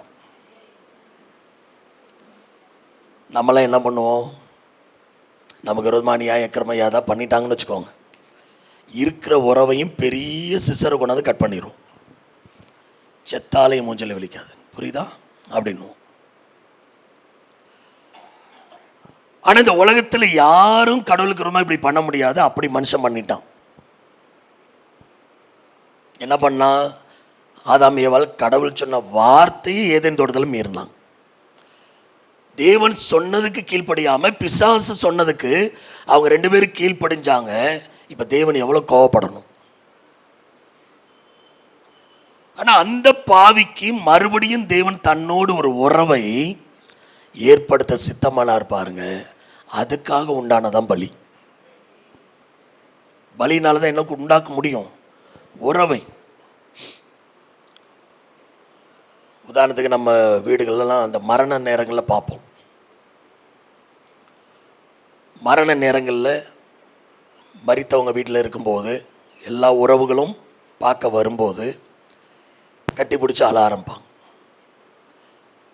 அது வரைக்கும் பேசாத பங்காளிலாம் அன்னைக்கு சேர்ந்துருவாங்க. ஏன்னா மரணம் உறவை கட்டி எழுப்பும். கல்யாண வீட்டில் உறவு துண்டு துண்டாக உடையும். ஒரு பாயாசத்துக்கெல்லாம் உடைஞ்சிருக்கு. கடந்த வாரம் பார்த்த ஒரு நாய் குலைச்சு தான் கல்யாணம் நின்று போச்சோம். கேவலமாக இருக்குது. ஒரு நாயினாலும் கல்யாணம் நின்று போச்சு. இப்படி நல்ல ஃபங்க்ஷன்லாம் உறவு உடையும். வீடு பிரதேசத்தில் உறவு உடையும், கல்யாணத்தில் உறவு உடையும். நல்லா இருக்கிற நிகழ்ச்சியிலலாம் ஏதாவது ஒரு துக்ககரமான காரியம் நடக்கும். ஆனால் துக்ககரமான காரியத்தில் பாருங்கள், எல்லா உறவுகளும் வந்து ஒன்றாயிடும். இது எதுக்கு நிழலாட்டம் தெரியுமா? பலியினாலே உடைந்த உறவுகளை தேவன் சீர்படுத்த விரும்பினார். அது இன்னைக்கு நடந்துட்டு இருக்கு. எப்படிப்பட்ட உறவு தெரியுமா பலியினாலே ஆண்டு நமக்கு ஏற்படுத்தினது? பழைய ஏற்பாட்டில் அந்த பலிகள் தேவனோட அவ்வளோ உறவை ஏற்படுத்தலைன்னா அதெல்லாம் நிழலாட்டம், தற்காலிகமானது. ஆனால் இயேசு என்னைக்கு சிலுவையில் பலியானாரோ அதில் இருந்து தான் உங்களுக்கும் எனக்கும் தேவனோட ஒரு அற்புதமான இதுவரைக்கும் கிடைத்திராத உறவு உண்டானது. என்ன உறவு? அப்பா பிதாவே என்று கூப்பிடப்படுகிற புத்திர சுவிகாரத்தின் பாக்கியம். ஒரு அடிமையா இருந்த பாவம் செய்கிறவன் அதுக்கு அடிமையா இருக்கிறான். ஒரு அடிமையா இருந்த நமக்கு இன்னைக்கு பிதாவினுடைய பிள்ளைகள் என்கிற ஒரு உரிமை அவரே சொல்றார் பல இடங்கள்ல. உதாரணத்துக்கு ரோமர் 8 எடுங்களேன். ரோமர் 8ஆம் அதிகாரம் 15ஆம் வசனம். அந்தபடி திரும்பவும் பயப்படுகிறதுக்கு நீங்கள் அடிமைத்தனத்தின் ஆவியை பெறாமல் அப்பா பிதாவே என்று கூப்பிட பண்ணுகிற புத்திர சுவீகாரத்தின் ஆவியை பெற்றீர்கள். எப்படிப்பட்ட ஒரு பாக்கியம்? அப்பா பிதாவே என்று கூப்பிடப்படுகிற புத்திர சுவீகாரத்தின் பாக்கியம். இது எவ்வளவு பெரிய உறவு தெரியுமா? இதுல இன்னொரு வசனம் இருக்கு. அடுத்த வசனம் வாசிங்கன்னா தெரியும். 17ஆம் வசனம் படிங்க. நாம் பிள்ளைகளானால் சுதந்திரராமே. அடிமையாயிருந்த நம்மளை பிள்ளைகளாக்கினதே பெரிய விஷயம். தேவனுடைய சுதந்திரம். நாம் பிள்ளைகளானால் நாம் சுதந்திரருமாமே. சுதந்திரம்னா என்ன? சுதந்திரனா இயேசுவுக்கு பிதா என்னென்னலாம் ஆசீர்வாதங்களை வைத்திருக்கிறாரோ அல்லது அவருக்கு என்னென்னலாம் உரிமை அதிகாரம் இருக்குதோ அது அத்தனையும் நமக்கும் சொந்தமா. அல்லேலூயா. இது எவ்வளவு பெரிய ஒரு பாக்கியம் தெரியுங்களா? அதுல ஒரு வார்த்தை இருக்கு, வாசிங்களேன். நாம் பிள்ளைகளானால் கிறிஸ்துவுக்கு உடன் சுதந்திரராமே. தமிழ்ல என்ன போட்டிருக்குன்னா கிறிஸ்துவுக்கு உடன் சுதந்திரம் போட்டிருக்கு. கிரீக்ல என்ன போட்டிருக்குன்னா நாம் இயேசுவோடு இணை சுதந்திரன் போட்டிருக்கு, ஜாயின் ஹையர்ஸ்ன்னு போட்டிருக்கு. ஒரு வீட்டில் 5 பிள்ளைங்க இருக்கிறாங்கன்னா 5 பிள்ளைகளுக்கு அந்த வீடு அப்பா கொடுக்குற சொத்து சரிப்பாங்க என்ன பண்ணுவான். அப்படிதான் பிதா இயேசுவுக்கு மட்டும் எல்லா உறவு எல்லா ஆசீர்வாதங்களையும் வைத்திருந்தவர் இன்றைக்கு உங்களையும் என்னையும் சேர்த்து இயேசுவோடு கூட ஒரு பிள்ளைகளாய் பார்த்து வைத்திருக்கிறார். அதனால தான் உங்களுக்கு எனக்கு பரலோகம் ரெடியாக இருக்கு. இல்லைன்னா எதை வச்சு நான் பரலோகம் போவோன்னு நினைக்கிறீங்க சொல்லுங்க. இந்த பலியினால தான் நமக்கும் தேவனுக்கும் உறவு ஏற்பட்டது. அப்ப அந்த பலி எவ்வளவு பெரிய ஆசீர்வாதம். மனுஷன் எல்லாத்தையும் பண்ணிட்டு உட்காந்துட்டான். ஆண்டவர் ஒவ்வொன்றா யோசிச்சு யோசிச்சு எப்படி இந்த மனிதனை மறுபடியும் நம்ம மண்டையில் கொண்டு வந்தால் மட்டும் போதாது, நம்மோடு உறவாக்கணும், என் பிள்ளையா மாற்றணும், அதுக்கு என்னெல்லாம் பண்ணலாம் இதெல்லாம் கொண்டு வந்து பலி என்கிற காரியத்தில் நிறுத்தினார். அப்போ உங்களுக்காக எனக்காக இயேசு சிலுவையில் பலியானதுனால இன்றைக்கு அந்த ரத்தம், சிலுவையில் அவர் சிந்தின ரத்தம், எல்லாருமே ரத்தத்தை மட்டும்தான் பேசுவாங்க. ஆனால் இயேசு சிலுவையில் ரத்தம் மட்டும் சிந்தவில்லை, ரத்தத்தை மட்டும் கொடுக்கவில்லை. ஒரு பெரிய ஆச்சரியம், 3 காரியங்களை சிலுவையில் கொடுத்தார். வாசிங்க யோவான் 19ஆம் அதிகாரம். யோவான் எழுதின சுவிசேஷம் 19ஆம் அதிகாரம் 30ஆம் வசனம் 32ஆம் வசனம். இயேசு காடியை வாங்கின பின்பு முடிந்தது என்று சொல்லி தலையை சாய்த்து ஆவியை ஒப்பு கொடுத்தார். 34.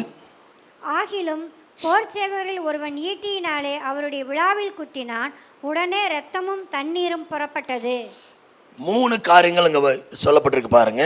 இயேசு காடியை வாங்கின பின்பு முடிந்தது என்று சொல்லி தலையை சாய்த்து ஆவியை ஒப்பு கொடுத்தார். 1, ஆவியை விட்டார். 2வது, அவர் விழாவில் குத்தும்போது ரத்தம் வந்தது. 3வது, தண்ணீர் வந்தது. எல்லாரும் இயேசு ரத்தம் சிந்தினார் அது ஒன்றை மட்டும் தான் பேசும். ஆனால் இயேசு சிலுவையில் 3 காரியங்களை கொடுத்தார். ஏன் இந்த 3? எதற்காக இந்த 3 காரியங்கள்? 1 யோவான் 5ஆம் அதிகாரம் 8ஆம் வசனம் படிங்க. 1 யோவான் 5:8. பூலோகத்திலே சாட்சியிடுகிறவைகள் 3, ஆவி, ஜலம், இரத்தம் என்பவைகளை இம்மூன்றும் ஒருமைப்பட்டிருக்கிறது, இயேசுவுக்குள் ஒருமைப்பட்டிருக்கிறது. அல்லேலூயா. அப்ப இயேசு எப்படி வந்தார்னு 6ஆம் வசனம் படிங்க. இயேசு கிறிஸ்துவாகிய இவரே ஜலத்தினாலும் இரத்தத்தினாலும் வந்தவர், ஜலத்தினாலே மாத்திரமல்ல ஜலத்தினாலும் இரத்தத்தினாலும் வந்தவர், ஆவியானவர் சத்தியமாகையால் இயேசுவை குறித்து ஆவியானவரே சாட்சி கொடுக்கிறார். இயேசுவுக்குள் ஜலம் இருக்கிறது, இரத்தம் இருக்கிறது, ஆவி இருக்கிறது. ஆவியானவரே சாட்சி கொடுக்கிறார்.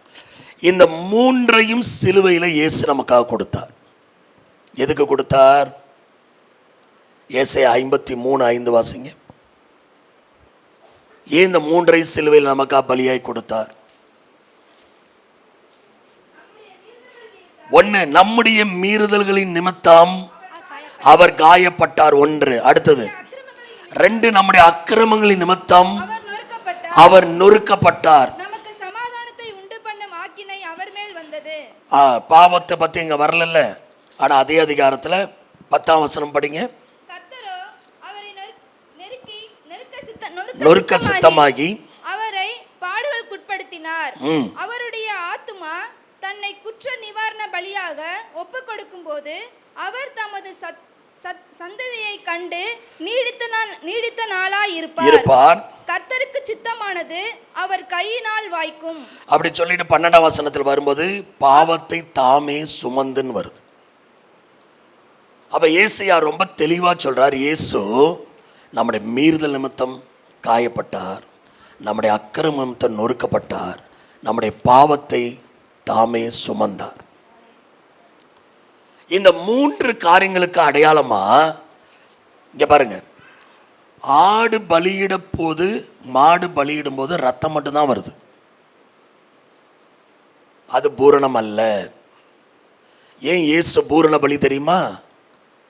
இயேசு மட்டும்தாங்க ஆவியை பலி கொடுத்தார், ஆத்துமாவை பலி கொடுத்தார், சரீரத்தையும் பலி கொடுத்தார். அதனாலதான் இயேசு ஒருவர் தான் பூரணமான பலி.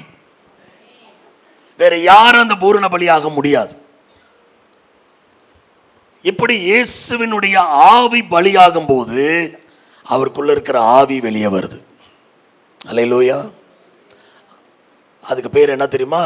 ஜீவ ஆவி. அவருடைய ஆவி சிலுவையில் பலியாகும் போது வெளியே வந்த ஆவிக்கு பேர் ஜீவ ஆவி. அவருடைய ஆத்துமா பலியாகும் போது வெளியே வந்த தண்ணீர் ஜீவ தண்ணீர். அவருடைய சரீரம் பலியாகும் போது வெளியே வந்த ரத்தம் ஜீவ ரத்தம்.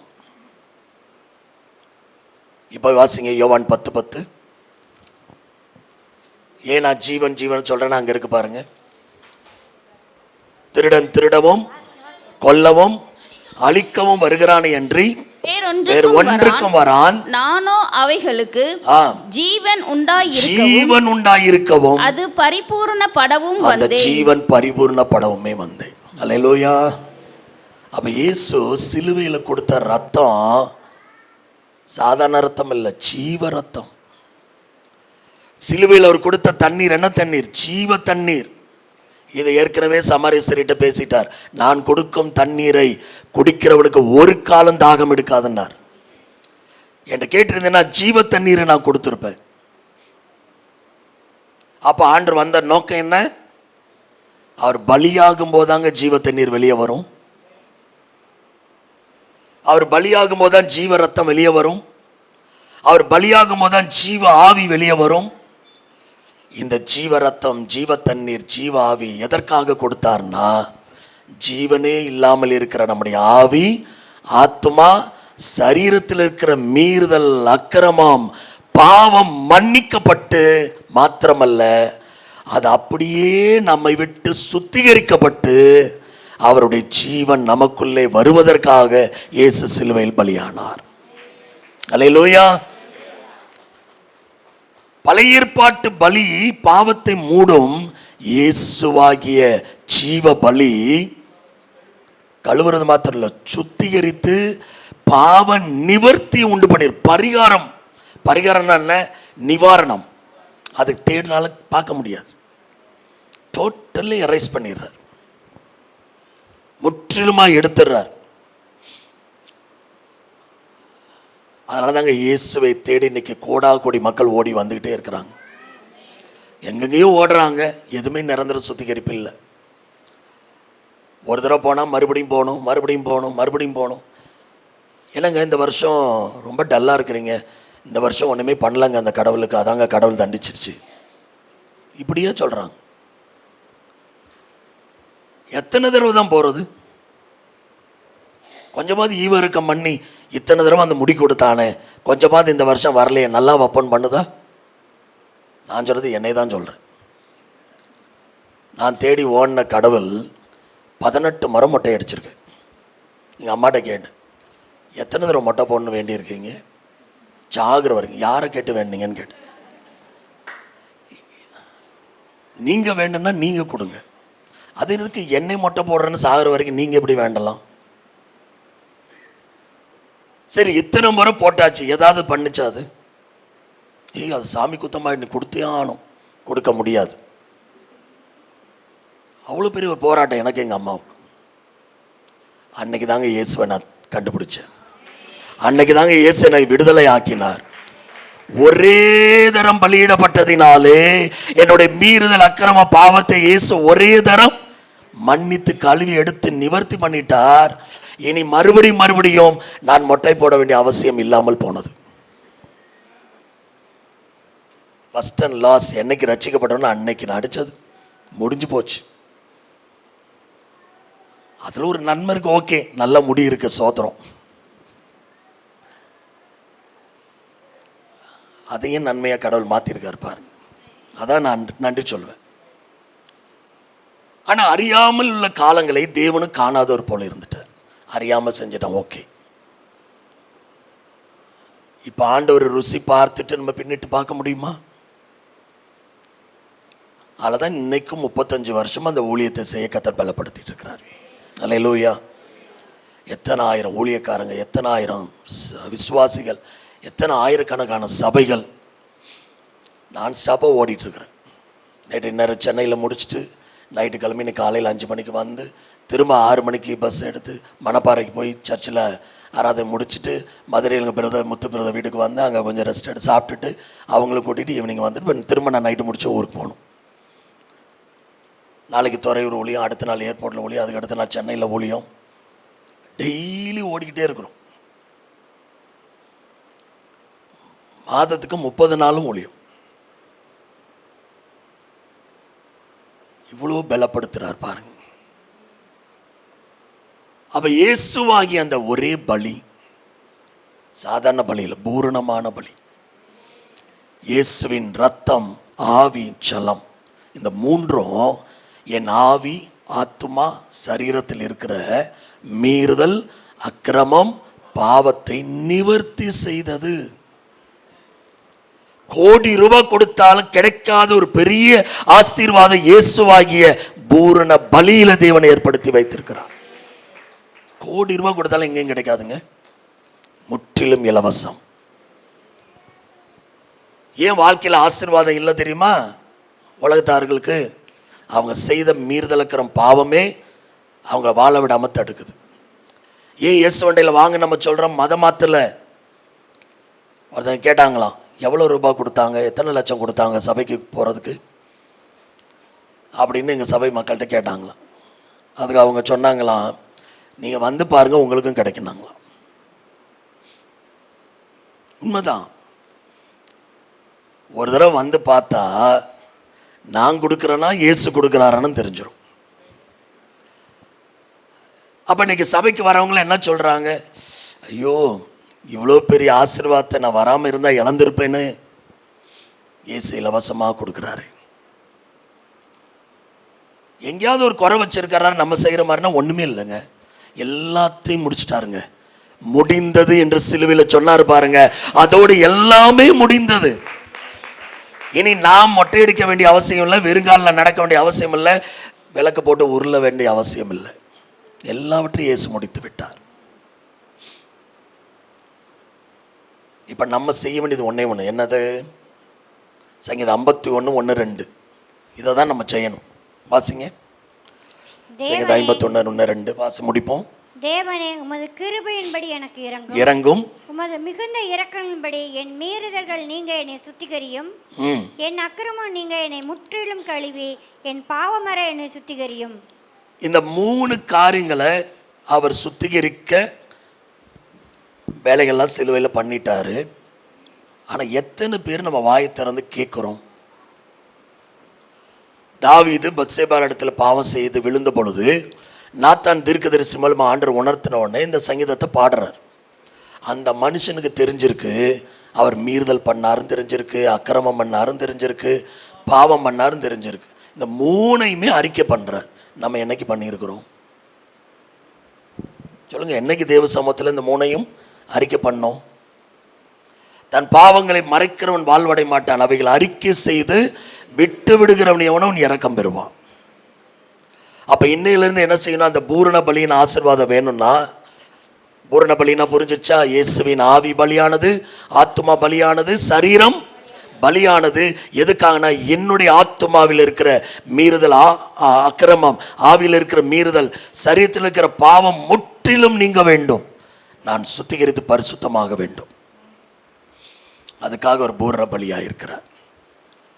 இப்படி டெய்லி இதெல்லாம் அறிக்கை செய்து இந்த 3 மருந்தை எடுத்து பூசிக்கிட்டே இருந்தீங்கன்னா, இயேசுவின் ஆவி, ஜலம், ரத்தம், இதை டெய்லி பயன்படுத்திட்டே இருந்தீங்கன்னா அவர் வரும்போது நம்முடைய ஆவி, ஆத்மா, சரீரம் குற்றம் இல்லாமல் வருகிலே போகும்.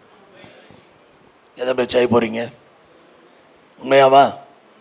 எவ்வளோ சிம்பிளாக்கி கொடுத்துருக்கிறார். இதை கூட நம்ம செய்யலைன்னா எப்படி வருகையில் போய் நம்ம பரலோகம் போக முடியும்? இப்போ நம்ம பாவம் செய்யலைனாலும் இந்த உலகம் என்ன செய்யுது? நம்ம மேலே திணிக்குதா இல்லையா? நம்ம அழுக்குப்படுறோமா இல்லையா? அப்போ அதை அறிக்கை பண்ணணுமா இல்லையா? அதான் நம்ம கடமை. அதுவும் செய்ய மாட்டீங்க அப்படின்னா வேற வழியே இல்லை. காசா கேட்டார் நம்மகிட்ட, இல்லை இல்லை. சொத்தையா கேட்டார், வீட்டையா கேட்டார், இல்லை இல்லை. அறிக்கை தானே பண்ண சொன்னார். ஒரு நாளைக்கு நான் குறைந்தது 7 முறையிலேருந்து 21 முறை அறிக்கை பண்ணுறேன். நீ ஆவி ஆத்மா சரீரத்தை சுத்திகரிக்க. இப்படி டெய்லி நான் செய்யறதுனால என் பாத்திரம் பரிசுத்தமாக இருக்கிறதை நான் பார்க்கிறேன். ஆவியானவர் என்னோடு கூட வாசம் பண்ணுகிறதை, அவர் உணர்த்துகிறதை, நடத்துகிறதை நான் விளங்கியிருக்கிறேன். ஏன்னா பரிசுத்தம் இல்லாமல் ஒருவனும் தேவனை தரிசிக்க முடியாது. அவரோடு நடைபெறணும், அவரோட உறவாக இருக்கணும்னா இந்த 3லேருந்து நம்ம டெய்லி சுத்திகரிக்கணும். வராதுன்னு சொல்லல ஆண்டவர், டெய்லி வரும். நம்ம எப்படி டெய்லி போடுற அழுக்கான ட்ரெஸ்ஸை அடுத்த நாள் என்ன பண்ணுறோம்? அப்படியே போடுறோம், வாஷ் பண்ணுறோம்ல. ஏன் அந்த மாதிரி வாஷ் பண்ண மாட்டோம்? இன்னைக்கு ஒரு தீர்மானம் எடுப்போம், ஒப்பு கொடுப்போம். எத்தனை பேர் பூரண பலியின் ஆசீர்வாதம் புரிந்தது? இயேசு ஒருவர் தான் பூரண பலி. வேற யார் அந்த பலிக்கு நிகரானது கிடையவே கிடையாது. அதெல்லாம் மறுபடியும் கோழி கொடுக்கலாமா, ஆடு கொடுக்கலாமா, எங்கேயாவது பலி கொடுக்கலாமான்லாம் ஓடாதீங்க. இயேசு பலியானதுனால எல்லா பலியும் ஒரே நாளில் நிறுத்திட்டார். வேற எந்த பலியும் நிமிட்ட அவசியம் இல்லை. நம்மை நாமே ஜீவ பலியாக வேணா கொடுக்கலாம். ரோமர் 12:1-2 படி உயிரோடு இருக்கணும், ஆண்டருக்கு பலியாக நம்மளுக்கு கொடுத்துக்கிட்டே இருக்கணும். அதை தான் புத்தியுள்ள ஆராதனை, அதில் தேவன் பிரியமாக இருக்கிறார். நீங்கள் ஆடு மாடெல்லாம் கூட்டிகிட்டு ஆலயத்துக்கு வர வேணாம், உங்களையே ஒரு ஆடாக டெய்லி ஆராதனையில் பலியாக கொடுங்க, தேவன் மகிமைப்படுவார். அதனால் பலியினாலே என்னோடு உடன்படிக்கை பண்ணினவர்கள் என்னோடு கூட்டுங்கள்னு சொன்னார்ன்னு சொன்னல, அதுக்கு என்ன அர்த்தம்? அவர் ஆத்மாவி சரீரம் நமக்கு பலியானதில்லை. இதை எத்தனை பேர் அங்கீகரித்து டெய்லி உங்களை சுத்திகரிக்கிறீங்களோ உங்களை வருகையில் தம்மோடு கூட்டிக் கொண்டு போவார். இதை மறந்தவங்களை விட்டுட்டு போயிடுவார். ஆயத்தப்படுவோம், கண்களை மூடி நாம் ஜெபிக்கலாம். நல்ல ஆவியானவர் கற்றுக் கொடுத்த அந்த சத்தியங்களுக்கு எல்லார் வாயில திறந்து ஸ்தோத்திரம் பண்ணுவோம். எல்லாரும் உற்சாகமா உங்களோட தெய்வன் பேசியிருப்பார்னா, ஆவியானவர் இடைப்பட்டிருப்பார்னா, இயேசுவின் பலி பூரண பலி என்கிற சத்தியத்தை இன்னைக்கு உணர வைத்திருப்பார்னா, அந்த பரிகாரம் இயேசுவாய் மாறி இருக்கிறார். அவர் நமக்காக பண்ணின அந்த பரிகாரத்தினால் நமக்கு என்னென்ன ஆசீர்வாதம். நாம் தேவனோடு கூட உறவுல வந்திருக்கிறோம். அவரை அப்பா பிதாவின் கூப்பிட பண்ணுகிற புத்திர சுவிகாரத்தின் பாக்கியத்தை நாம் பெற்றிருக்கிறோம். எவ்வளோ பெரிய ஆசீர்வாதம். இதெல்லாம் இலவசமாய் நமக்கு கொடுத்து, இனி நீ அடிமையாயிராமல் நீ புத்திரனாய் இருக்கிறாய். அப்பா பிதாவி என்று நீ கூப்பிடும்படிக்கு இனி உனக்கு பயமுள்ள ஆவி அல்ல, நான் உனக்கு என்னுடைய குமாரனுடைய ஆவியை உனக்கு தருகிறேன்னு சொல்லி நமக்கு இவ்வளோ தைரியத்தை கொடுத்திருக்கிறார். ஆகவே தெய்வத்துக்கு எல்லாரும் நன்றி சொல்லி ஒப்பு கொடுத்து ஜெபம் பண்ணுவோம்.